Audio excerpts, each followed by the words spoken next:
For 5 days, creation has unfolded. Light separated from darkness. The sky stretched above the waters. Land emerged from the sea. Creatures filled the oceans and skies. But the story is moving towards something greater. Genesis has formed realms.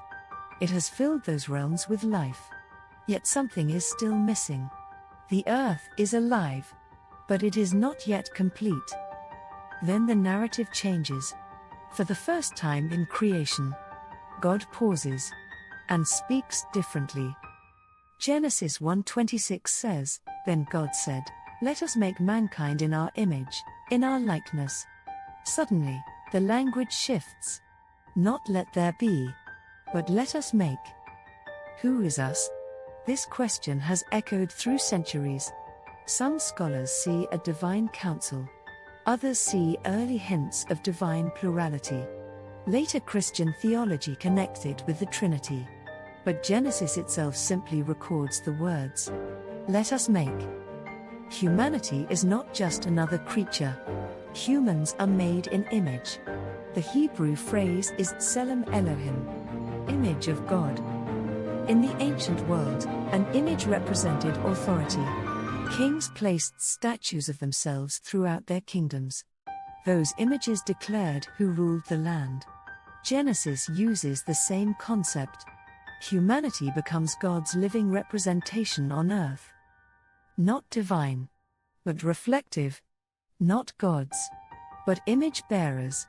Human beings carry something unique, a reflection of the Creator. Genesis emphasizes something remarkable. God forms animals. But humanity is described differently in the next chapter. Formed from dust. And given breath. Life that is both earthly and divine. Genesis says, "So God created mankind in his own image. Male and female he created them. 2 genders. Equal in image. Equal in dignity. Equal in purpose." The image of God is not limited to individuals. It expands through relationship.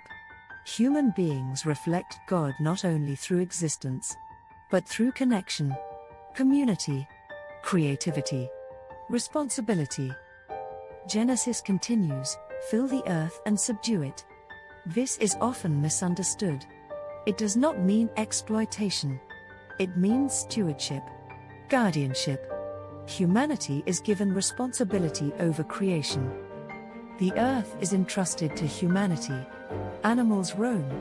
Plants grow. The planet thrives.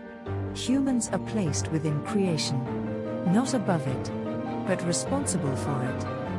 For the first time in Genesis, creation contains something that reflects its creator. Mountains show power. Oceans show depth. Stars show scale. But humans reflect character. Genesis 1 ends with a powerful statement. God saw all that he had made. And it was very good. Not just good. Very good. Creation is complete. Balanced. Ordered. Alive. But Genesis 1 is only the beginning. Because the next chapter slows down. It zooms in. From the cosmos. To a garden. A place called Eden. A place of harmony. A place where God walks with humanity. But that harmony will not last forever. Genesis will soon introduce something unexpected. Choice. Temptation. And a serpent.